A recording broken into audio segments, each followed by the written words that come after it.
Hi there, Dr. Ole here with Central Iowa Neuropathy. Today I'm joined by Janice. Janice came into our office about 2-3 months ago now? Correct. Okay. What brought you in, Janice?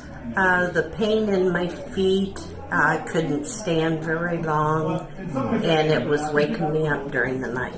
Oh man, that's miserable not getting a good night's sleep. It is. So how long have you been dealing with this neuropathy? Oh, probably 10 years. Holy cow.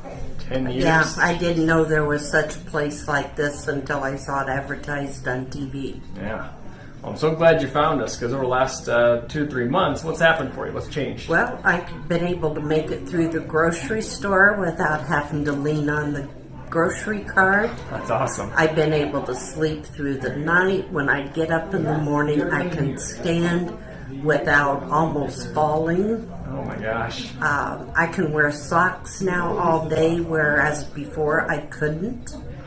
And I'm going to be advancing to tennis shoes this week. That is awesome. Yes. Oh my gosh. In just 2 to 3 months, went from not sleeping, not being able to be on your feet, to basically doing everything that you want to do. Right. That's awesome. So what would you tell someone who, they've seen an ad or seen a commercial and they're hesitant, right? I mean, everyone's a little skeptical of things. What would you tell that person? Just bite your tongue and do it, because you won't regret it. Awesome. Well, I appreciate you sharing that with us today. Hopefully this helps someone out there, and reach out to us if you're dealing with any of these issues. Thanks and have a great day.